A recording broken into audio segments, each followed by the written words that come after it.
जुले गुलिस्तान चैनल पे फिर से आप सबका एक बार स्वागत है। आज हमारे साथ है डॉक्टर पवन कोटवाल जो प्रिंसिपल सेक्रेटरी है यहाँ लद्दाख में। तो आइए इनसे ज़्यादा जानकारी लेते हैं ओवरऑल जो लद्दाख में इस टाइम चल रहा है और डेवलपमेंट्स की जो बात है तो किस तरह चल रहा है एडमिनिस्ट्रेशन के ओर से। तो सबसे पहले हम स्वागत करते हैं डॉक्टर पवन कोटवाल जी, बहुत बहुत शुक्रिया हमारे चैनल के साथ जुड़ने के लिए। शुक्रिया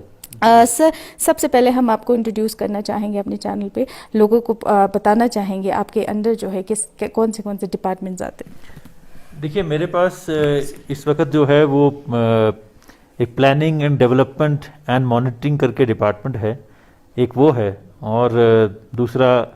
हेल्थ एंड मेडिकल एजुकेशन का है, तीसरा फॉरेस्ट एंड एनवायरनमेंट का है, और चौथा रेवेन्यू डिपार्टमेंट है। तो जैसे कि इन्होंने बताया कि काफ़ी डिपार्टमेंट इनके अंडर आते हैं, तो सबसे पहले सवाल ये है सर, जब यूटी मिला है यहाँ पे लोगों को काफ़ी एक्सपेक्टेशंस थे, तो it's more than a year ना, तो सर बहुत लोगों का एक्सपेक्टेशंस था काफ़ी डेवलपमेंट वर्क चलेंगे जो चल भी रहा है, और कहीं ना कहीं कुछ लोग जो ऐसे भी हैं कि कहीं ना कहीं मायूस हो रहे, जो सोचा था, जो बोला गया था वो अभी फ़िलहाल हो नहीं पा रहे, तो उस पर आप क्या कहेंगे प्लानिंग और डेवलपमेंट की बात करें तो? देखिए, ये तो आपको मानना पड़ेगा कि अगर आप किसी भी जगह की अगर डेवलपमेंट करना चाहते हैं तो उसके लिए दो चीज़ें बहुत ज़रूरी हैं। एक तो ये है कि प्लानिंग होनी चाहिए कि काम जो है वो किस तरीके से किया जाए, जितने भी वर्क्स हैं या प्रोजेक्ट्स हैं वो प्रॉपरली प्लान्ड होने चाहिए, और दूसरा उस प्लान को एग्जीक्यूट करने के लिए आपके पास फिनेंसेस होने चाहिए। तो इन दोनों चीज़ों के लिए क्योंकि आपने जैसे फरमाया कि ये एक बहुत ही नया यूनियन टेरिटरी है, और जो भी सिस्टम्स जो हैं वो प्लेस में आने में किसी भी जगह किसी भी नया जो भी आप सेटअप बनाते हैं तो उसमें एक जेस्टेशन पीरियड होता है जो कि बहुत ज़रूरी है जबकि सिस्टम्स जो हैं वो प्लेस में लाए जाते हैं। लेकिन जहाँ तक फिनेंसेस का मतलब अवेलेबिलिटी का मतलब है कि अगर आप कोई भी प्लान बनाएं तो क्या उस प्लान को ग्राउंड के ऊपर उतारने के लिए, एग्जीक्यूट करने के लिए क्या आपके पास रिसोर्सेज अवेलेबल हैं, तो उस अकाउंट पे मैं कहूँगा कि resources are available in adequate quantity, there is no dearth of resources. मतलब जिसे हम कहते हैं कि फंड्स जो हैं they are available in very adequate quantity। हमारा चैलेंज तो ये है कि हम कितनी जल्दी हमारे प्रोजेक्ट्स, चाहे आप कहें कि हमने एक मॉडर्न वाटर डिस्ट्रीब्यूशन सिस्टम या वाटर फिल्ट्रेशन सिस्टम या ड्रिंकिंग वाटर सिस्टम सेटअप करना है, चाहे वो लेह के अंदर या चाहे कारगिल के अंदर या हमारे गांव में, अगर हमने सेफ पोर्टेबल ड्रिंकिंग वाटर जो नेशनल नॉर्म्स हैं उसके मुताबिक देना है, तो क्या वो जो प्रोजेक्ट हम बनाते हैं उसके लिए फंड्स हैं? हाँ, फंड्स हैं, लेकिन वो प्रोजेक्ट आप कैसे डिज़ाइन करते हैं, कितनी जल्दी डिज़ाइन करते हैं, उसकी आप बिड डॉक्यूमेंट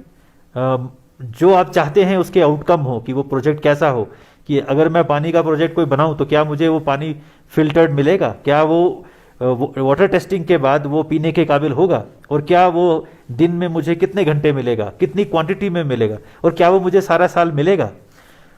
तो ये चीज़ जो डिटरमिन करनी है ये अब इंजीनियरिंग का और गवर्नमेंट का जो एग्जीक्यूटिंग डिपार्टमेंट है उनका काम है कि क्या ये इसका जो डिस्ट्रीब्यूशन होगा, क्या ये जो हमारे लेह, क्योंकि ये एक अंड्यूलेटिंग टोपोग्राफी है, तो क्या ये जो मकान ऊंची जगह पे है उनको भी उतना ही पानी मिलेगा, जो नीचे वाले हैं उनको उतना पानी मिलेगा, तो क्या शहर के अंदर भी डिस्ट्रीब्यूशन ऑफ वाटर जो होगा क्या वो प्रॉपर होगा। तो ये सब चीज़ें प्लानर्स की हैं, इसके लिए प्लानिंग की ज़रूरत है, और आपको डिज़ाइन जो आपने करना है कि क्या मॉडर्न तरीके से मैं उस सिस्टम को चला पाऊंगा जिसमें कि ऑटोमेटिकली मैं कंट्रोल कर पाऊँ कि 3 घंटे इस मोहल्ले में जाए, 3 घंटे इस मोहल्ले में जाए, मेरे वाटर टैंक्स के अंदर जो पानी जा रहा है उसकी क्वांटिटी कितनी है, और वो पानी जो मेरे सिस्टम में फ्लो कर रहा है कि वो उसकी क्वांटिटी कितनी है, क्योंकि उसके साथ हमें मेजर भी करना है कि कितना क्वांटिटी हम पानी दे पा रहे हैं, और ताकि उसका हम मेंटेनेंस भी कर पाएँ और उससे रेवेन्यू भी जो भी लोगों से हमने लेना वो ले पाएँ। तो जहाँ तक ये वाला जो कंपोनेंट है, detailed planning, execution on time and its maintenance, इसमें हमें कैपेसिटी डेवलपमेंट की जरूरत है। Financial resources are available in plenty, जिसको कि आप कहें कि हमें गवर्नमेंट ऑफ इंडिया से जो अवेलेबल है वो प्लेंटी में है, लेकिन हमारा चैलेंज ये है कि हमारी पॉपुलेशन बहुत छोटी है, हमारा जो वर्क फोर्स है या मैन पावर है, चाहे गवर्नमेंट में है चाहे प्राइवेट में, बहुत लिमिटेड है, हमारा वर्किंग सीजन बहुत लिमिटेड है। इसलिए हमने सबसे पहले आज इस बार किया कि प्लानिंग एंड डेवलपमेंट डिपार्टमेंट ने जितने भी डिपार्टमेंट्स के प्लान थे, क्योंकि कभी आप कोई प्लान बनाते हैं तो आपको अपने जो आपके डिपार्टमेंट का खर्चने की कैपेसिटी है, आपको उसी तरीके से प्रोजेक्ट बनाने चाहिए। क्योंकि अगर आप बहुत बड़ा प्रोजेक्ट बनाते हैं, पैसे कमिट करते हैं और बाद में हम उसको खर्च नहीं कर पाते तो पैसे लैप्स हो जाते हैं, वो किसी और डिपार्टमेंट को दिए जा सकते थे। तो एक बहुत ही सुचारू तरीके से, एक प्लान तरीके से इस बार के बजट बना है, प्लान हुआ है, और हमने बहुत जल्दी जो है उनके प्लान सारे अप्रूव कर दिए हैं। और within a week now SDP, जिसे हम स्पेशल डेवलपमेंट प्लान जो हमारा है, और हमारा जो एनुअल वर्क्स जो है उनके प्लान अप्रूव हो चुके हैं, कन्वे हो चुके हैं, मनी रिलीज हो रहा है। अब इसके बाद नेक्स्ट स्टेज आएगी कि हम इसको कितनी जल्दी टेंडरिंग करें, और जो कितने पिछले साल जो टेंडर हुए थे उन प्रोजेक्ट्स को कितनी जल्दी हम खत्म करें।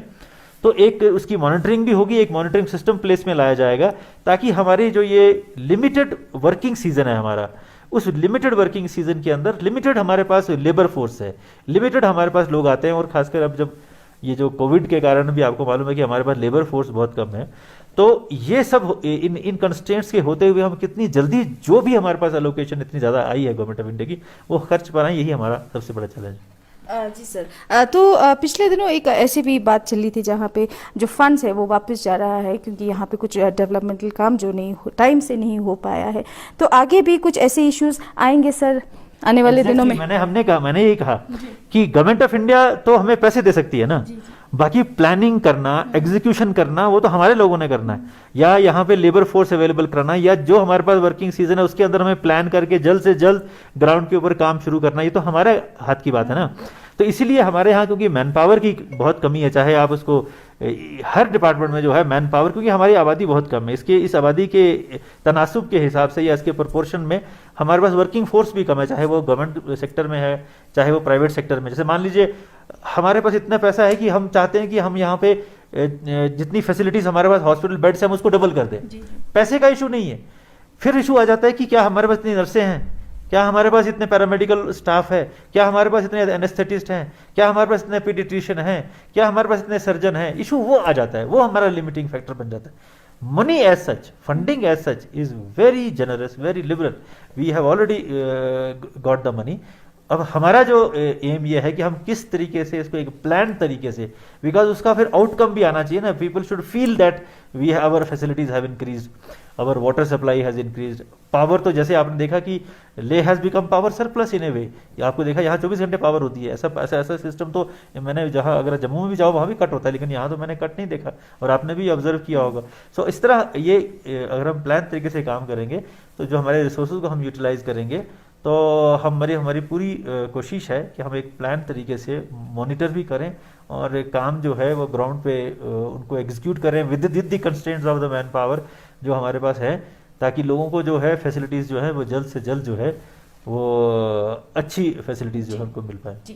तो जैसे कि आपने कहा है मैन पावर की कमी है, अगर है मेडिकल की बात करें तो सर जैसे आउटसोर्सिंग होके आते हैं यहाँ पे रिक्रूटमेंट आते हैं, क्या यूटी एडमिनिस्ट्रेशन यहाँ पे आके रिक्रूटमेंट प्रोसेस चला सकते हैं सर आगे? हाँ, देखिए जो इस वक्त हमारे पास जितना भी स्टाफ है, हमने पिछले दिनों 200 नर्सें जो हैं वो एक आउटसोर्सिंग एजेंसीज के थ्रू लगाई हैं।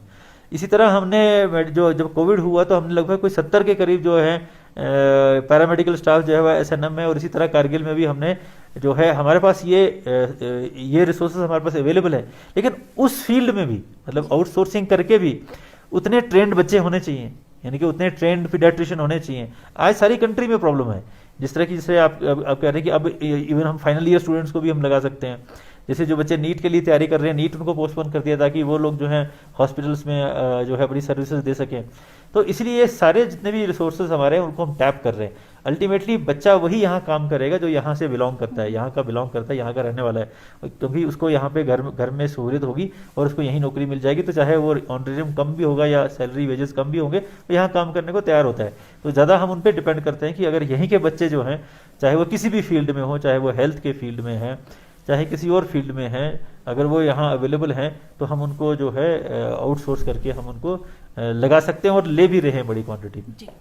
तो सर जैसे कि हम सबको पता है कि ये जो कोविड पैंडमिक है ये बहुत ही मुश्किल दौर है सबके लिए, और सर उसी में अगर हम एक सवाल पूछे आपसे तो कितना यूटी एडमिनिस्ट्रेशन इस चीज़ के लिए कितना तैयार है, कितने कंटेनमेंट जैसे एरियाज आप कितना बढ़ा रहे हैं, किस तरह से हम इस वायरस को यहाँ से निकाल सकते हैं जल्द से जल्द, इसको एक लद्दाख को कोविड फ्री जो है जगह कब तक बना सकते हैं, कैसा यूटी एडमिनिस्ट्रेशन का इस पे कैसा टेक है सर? देखिए इसमें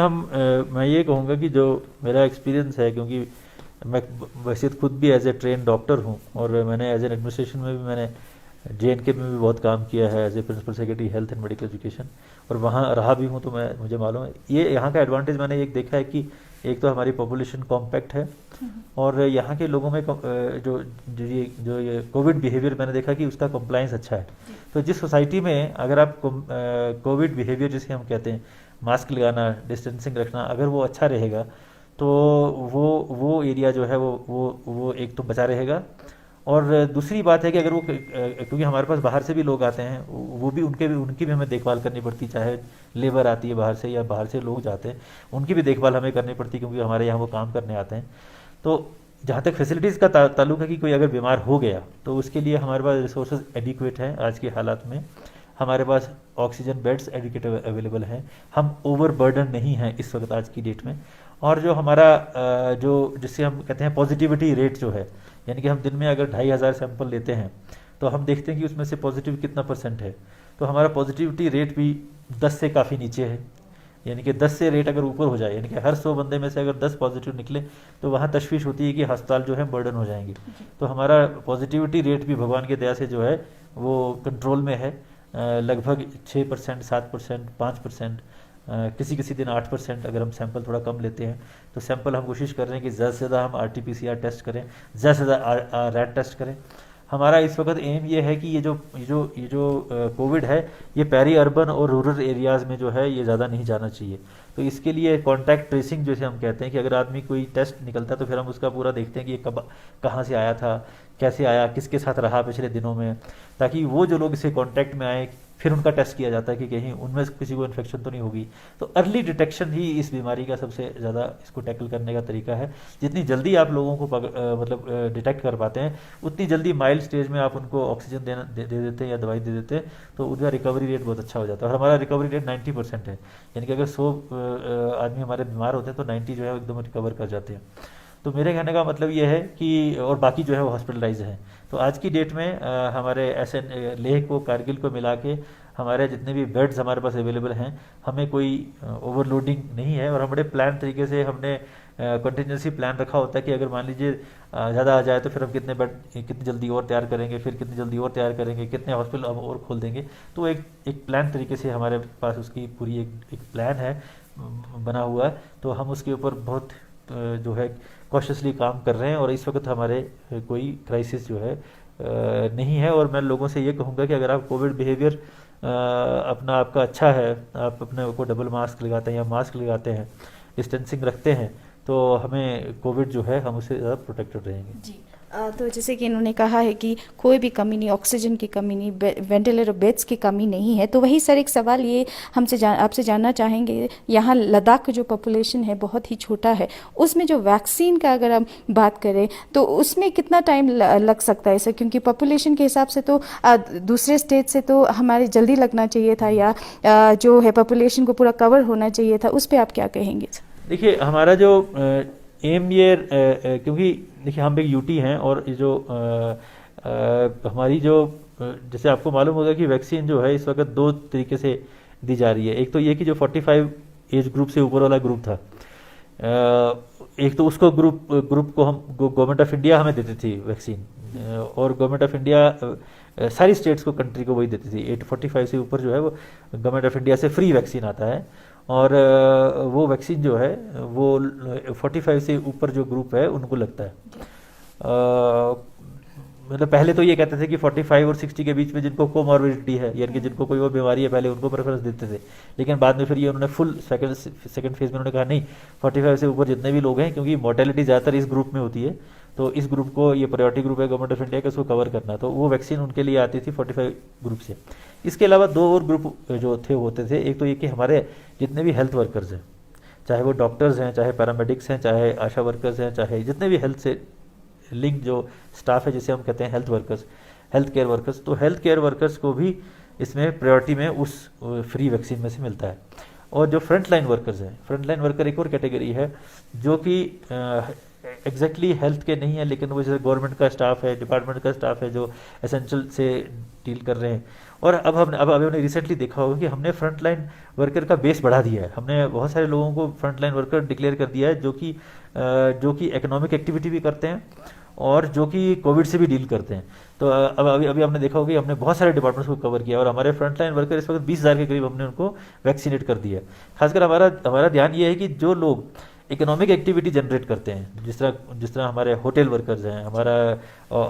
जिस तरह आप मीडिया मैन हैं, ये मीडिया के भी लोग हैं, पहले सिर्फ BSNL को ही करते थे, अब हमने कहा नहीं, हम सबको कवर करेंगे।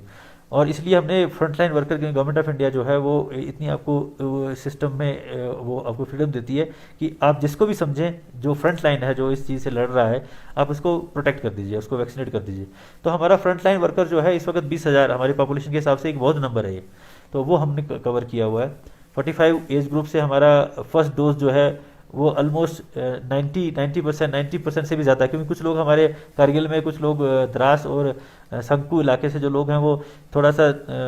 सर्दियों में बाहर जाते हैं, अब वो वापस आ रहे हैं, और वो थोड़ी सी पॉपुलेशन है जो फर्स्ट डोज से बची है। बाकी हमारा फर्स्ट डोज सारा ऑलमोस्ट 90% जो है लोग फर्स्ट डोज से कवर्ड है 45 एज ग्रुप से ऊपर। और सेकंड डोज जो है वो हम इस महीने के एंड तक ख़त्म करना चाहते थे, लेकिन अभी गवर्नमेंट ऑफ इंडिया ने कहा है कि ये ज़रूरी नहीं है कि आप उनको यानी कि 3 महीने के अंदर अंदर करें। अब गवर्नमेंट ऑफ इंडिया ने इसको बढ़ा दिया, लिमिट को बढ़ा दिया। अभी इन्होंने पहले 1.5 से 3 महीने था, अब इन्होंने 3 से 6 महीने कर दिया है। तो अब जो है हमारे पास और टाइम है कि हम सेकंड डोज को थोड़ा सा वेट करके दे सकते हैं, वरना हमारे पास क्वांटिटी ऑफ वैक्सीन जो है 45 एज ग्रुप के लिए हमारे पास प्लेंटी है। मतलब 45 से ऊपर जितना भी हमारा एज ग्रुप है और फ्रंट लाइन वर्कर है और हेल्थ केयर वर्कर है, इन 3 कैटेगरी के लिए हमारे पास वैक्सीन की कोई कमी नहीं है, बल्कि हमारे पास ज़्यादा है। तो सिर्फ हमें इस वक्त उतनी प्लेंटी में नहीं है, वो है 18 से लेकर 44 तक, जो कि नया ग्रुप जो हमने इंट्रोड्यूस किया गवर्नमेंट ऑफ इंडिया ने।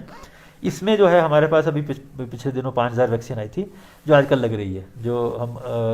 2 सेंटर हमने यहाँ फिक्स खोले हैं, 2 कारगिल में खोले हैं, और 1 मोबाइल हमारा चलता रहता है।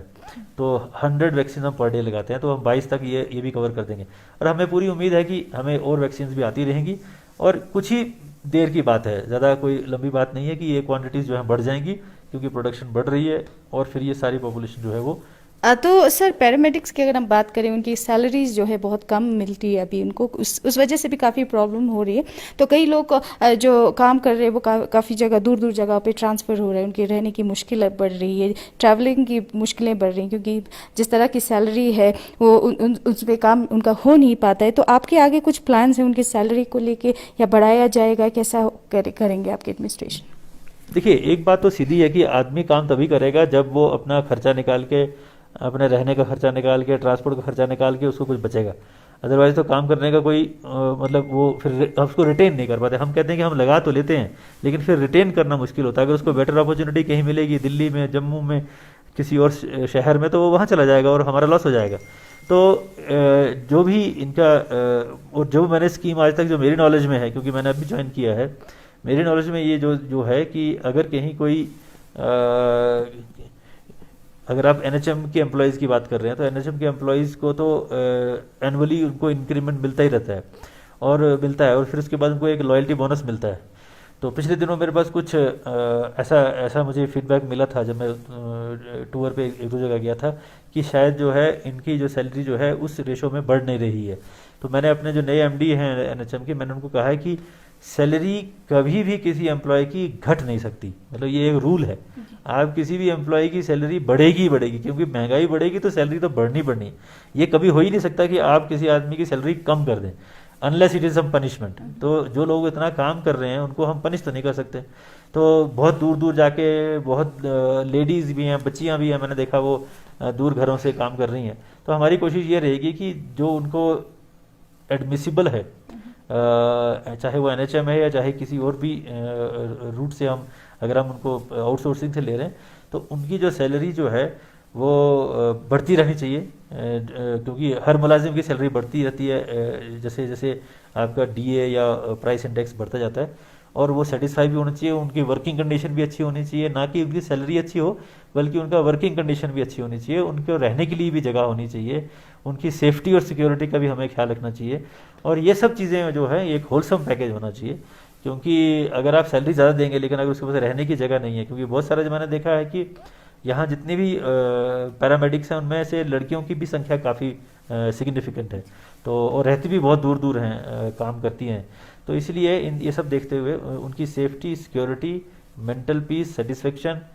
जॉब सेटिस्फेक्शन और सैलरी जो है उनका वेज है, जितना भी मतलब बजट परमिट करता है उसको बढ़ाएंगे ही बढ़ाएंगे, कोई कम करने का सवाल नहीं है। और कहीं अगर कम हुई है, जो मेरी को ऐसे किसी ने बताया मतलब फील्ड में जब मैं गया तो मैंने एमडी एनएचएम को कहा कि भाई ये तो कभी हो ही नहीं सकता कि सैलरी किसी की कम हो जाए या कट जाए। या मान लीजिए आप दो ग्रुप काम कर रहे हैं, एक एक्चुअल फील्ड में काम कर रहा है, एक दफ्तर में काम कर रहा है, तो ये नहीं हो सकता कि दफ्तर वाले की सैलरी ज़्यादा बढ़ जाए और जो काम कर रहा है फील्ड में उसकी सैलरी कम हो जाए, बल्कि जो फील्ड में काम कर रहा है उसकी सैलरी ज़्यादा होनी चाहिए, दफ्तर में तो वो तो ज़्यादा कंफर्टेबल है। तो ये सब मैंने अपने एमडी एनएचएम साहब से कहा कि आप इसको देखें ताकि कोई किसी के साथ कोई जो है वो ज्यादती ना हो, और जब तक ये लोग सेटिस्फाई नहीं होंगे, खुश नहीं होंगे अपनी सैलरी से और काम करने की कंडीशन से, हम ऑलरेडी इतने सारे डेफिसिट हैं, तो अगर हमें ये लोग भी छोड़ के अगर चले जाएंगे तो हमें यहाँ पे डेवलपमेंट हो चाहे हेल्थ केयर हो, वो हमारे लिए एक चैलेंज बन जाता है।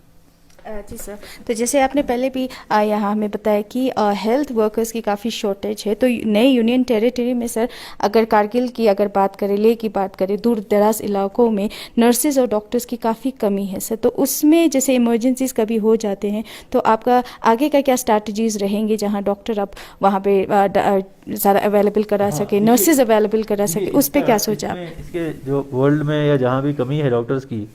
खासकर स्पेशलिस्ट की, तो वहाँ पे अल्टरनेटिव इस्तेमाल किए जाते हैं। जैसे मान लीजिए मैं अभी गया था बोगदांग करके एक जगह है, वहाँ पीएचसी में गया, तो वहाँ पे उन्होंने कहा जी यहाँ पे हमारे पास कैट स्कैन नहीं है, यानी कि अच्छी एक्सरे की मशीन नहीं है। जब मान लीजिए, क्योंकि एक्सरे की मशीन जो है आज से जो 15 साल पहले एक्सरे की मशीन थी और जो आज एक्सरे की मशीन है उसमें ज़मीन आसमान का फ़र्क है। आज से 15 साल पहले जो एसी हुआ करता था आपके घर में, वो कितनी शोर करता था और कितनी बिजली लेता था,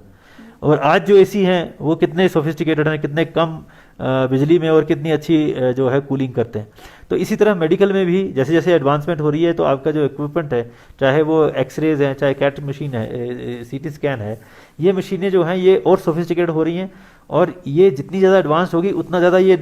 एक्सरे में हार्म भी कम करती हैं, ठीक है ना। They are more efficient machines. और ये तो आप अवेलेबल, एक तो ये कि उन मशीन्स को हम रिप्लेस करें, नई अच्छी क्वालिटी की जो मशीनरी एंड इक्विपमेंट है वो हम लाएं अपने लोगों के लिए।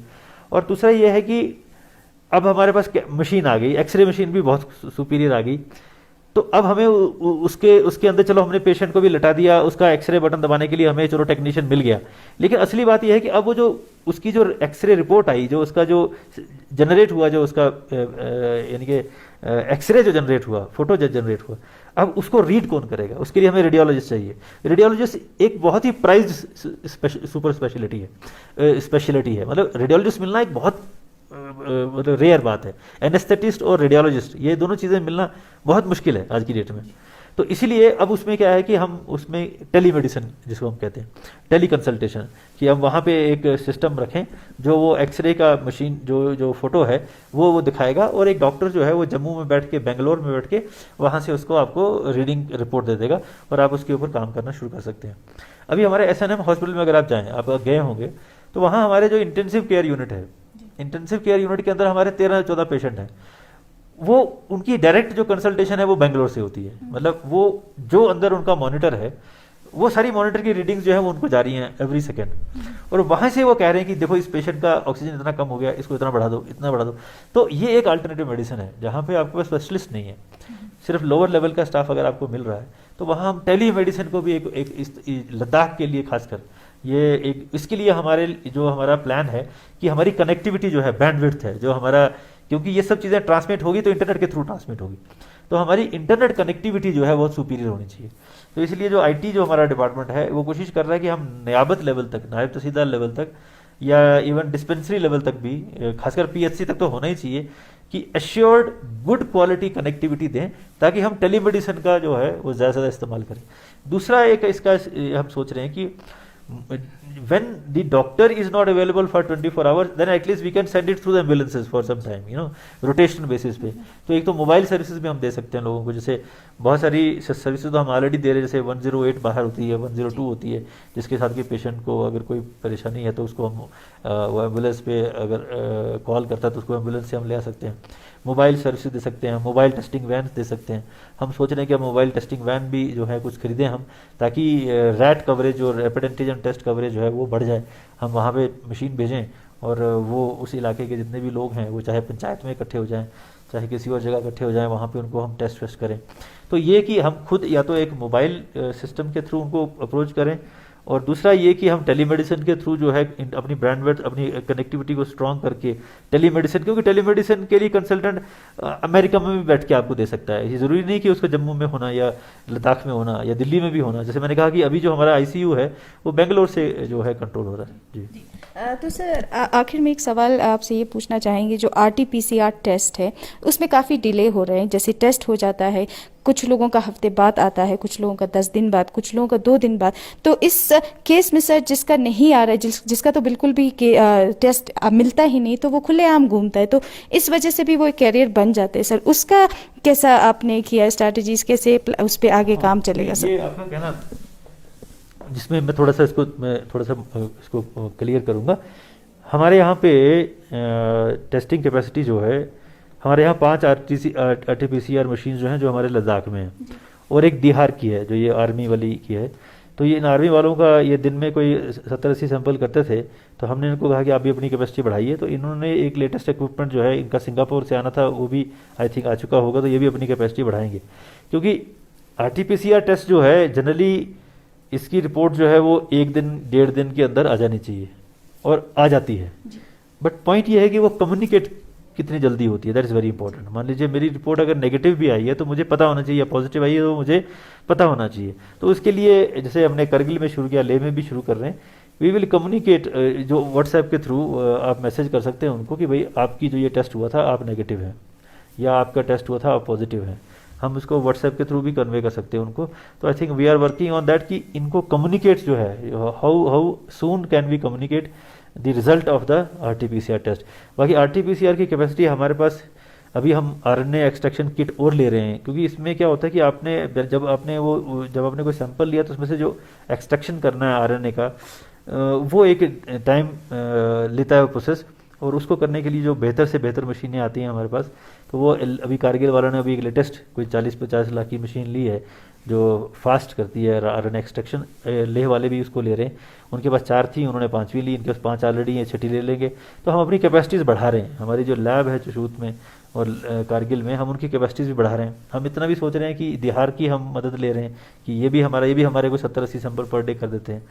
और बढ़ा सकते हैं, ये 200-250 तक कर सकते हैं सैंपल। फिर हम ये भी सोचते हैं कि मान लीजिए रैट टेस्ट को हम बढ़ाएं। अब तो गवर्नमेंट ऑफ इंडिया कह रही है कि पेरी अर्बन और रूरल एरिया में अगर आपने कंट्रोल करना है, आरटीपीसीआर जैसे आपने कहा कि ये 2 दिन लगाता है, तो रैट टेस्ट जो है वो इमीडिएट रिजल्ट देता है, यानी कि वो 10 मिनट के अंदर जो है, क्योंकि वो एक विजुअल कलर टेस्ट है, तो वो उसी वक्त पता लग सकता है कि आपका है नहीं। तो मास स्केलिंग के लिए, स्क्रीनिंग के लिए गवर्नमेंट ऑफ इंडिया जो है इस वक्त रिकमेंड कर रही है कि आप रैट के ऊपर ज़्यादा ध्यान दीजिए। तो हम रैट के किट्स और मंगवा रहे हैं, और रैट के जो रूरल एरियाज़ में जो है वो रैट टेस्ट जो है उसको ज़्यादा अहमियत अब देंगे। और रैट के बाद जो स्क्रीनिंग जब हो जाती है तो फिर उसको कंफर्म करने के लिए हम आरटीपीसीआर टेस्ट कर सकते हैं। जी, तो बहुत बहुत शुक्रिया आपका, आपके वक्त निकालने के लिए, हमारे चैनल के साथ जुड़ने के लिए बहुत बहुत शुक्रिया। तो ये थे डॉक्टर पवन कोटवाल जी। तो हम यही उम्मीद करेंगे अपने दर्शकों से, तो काफ़ी कुछ आपको डाउट्स जो है वो क्लियर हो गए होंगे। तो उसी के साथ बने रहिए अगले अपडेट के लिए। फिलहाल के लिए निसार हुसैन और रिक्जी मैंगमो, गुलिस्तान के लिए, लेह लद्दाख।